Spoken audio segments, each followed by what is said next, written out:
real quick, just an update. I ended up getting the job over at the peanut factory. They called me up, what was it, yesterday? And we're like, can you come in? I'm like, yeah, I'm on my way.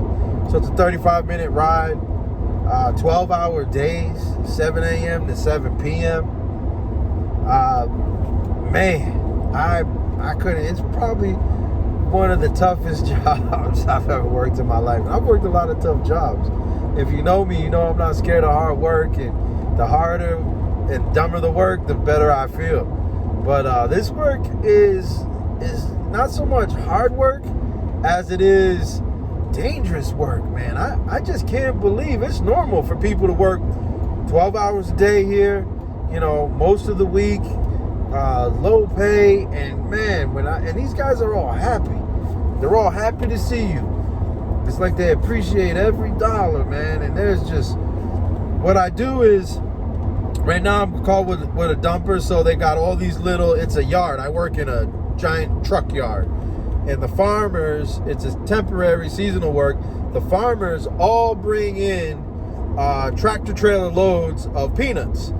And they weigh, and then the trailers get dropped off. And we have all these little diesel cab trucks that we run all these trailers all over the yard.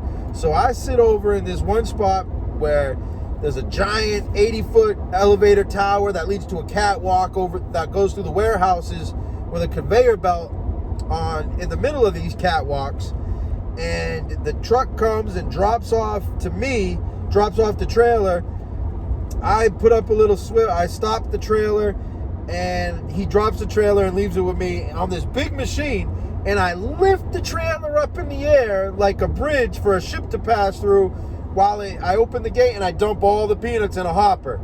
And it goes down into a hopper, sucks it up an 80-foot elevator, and runs it over to the warehouse. And first day on the job, guy's like, I gotta go up there. And they were like, we don't know what to do with this guy. And I says, I'm half monkey.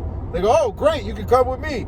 And so immediately I'm following this fireman. We climb up this metal ladder on the side of a warehouse, 80 feet up in the air. I'm like, woo! I'm out of breath because I'm a fat boy. He's like, catch your breath. And then, man, it was just so much fun. It's like catwalk. If I wasn't a Christian, man, I probably wouldn't be climbing that, because I know I'm in the Lord's hands. So ain't nothing going to happen to Mikey unless it's his will, right? So I'm cool with it. But wow, I couldn't believe it. I'm 80 feet up in the air, this metal catwalk. I'm like, this is crazy. Now, it's the dust. I haven't been able to smell since I started working there, right? I'm in a cloud of dust all day. I don't get it, how people do this, man. I can't even see out my glasses. It's like, it's just dust, because when you're dropping that trailer, the peanuts are flowing out, and I gotta drop. Sometimes I'm lifting up the trailer, whoa, and it's too much in the hopper, so I gotta bring the trailer down and stop the flow, and you can't overflow it. It's just, you can't, it's just a procedure anyways. It's crazy. And so they're like, okay, when you give them the thumbs up when the driver can pull up to the empty trailer and drive off, I go, okay, what? He goes, yeah, that's a new procedure at Ocean because the last guy just got killed. I'm like, okay, great, thumbs up. But yeah, it's cool, man. It's just, I love it, man. It's just such a challenge.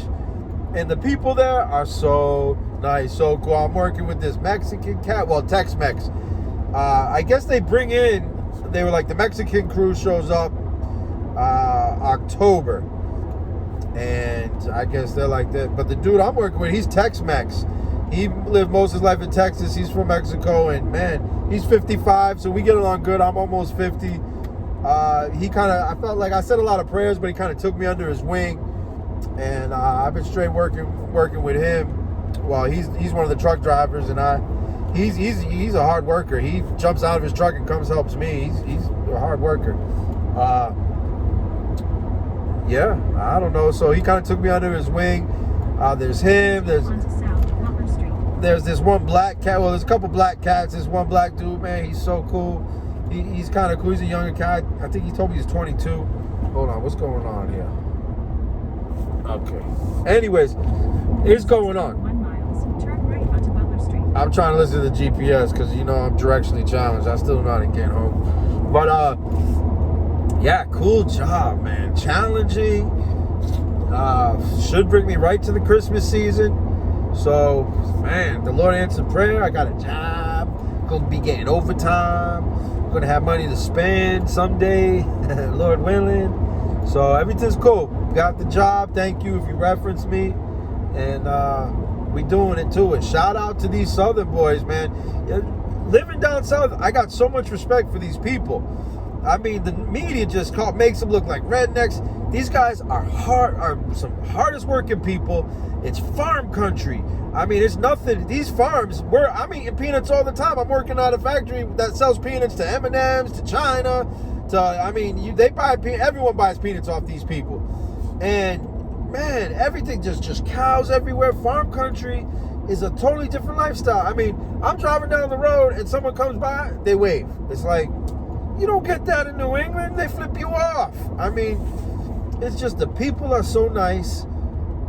It's a humble people. It's a Christian, godly people. I mean, it's nothing like the media says racism. I don't know racism, man. There's black people, there's white people, there's Mexicans, there's every kind, every shade. And everybody just cool and getting along. Blacks and whites get along so good down here. It's just crazy. You know, it's not what the media makes it out. And you should know that. That's part of the reason why I moved here. Because I looked on the TV, the news was like, don't move to Alabama. I'm like, honey, we're moving to Alabama.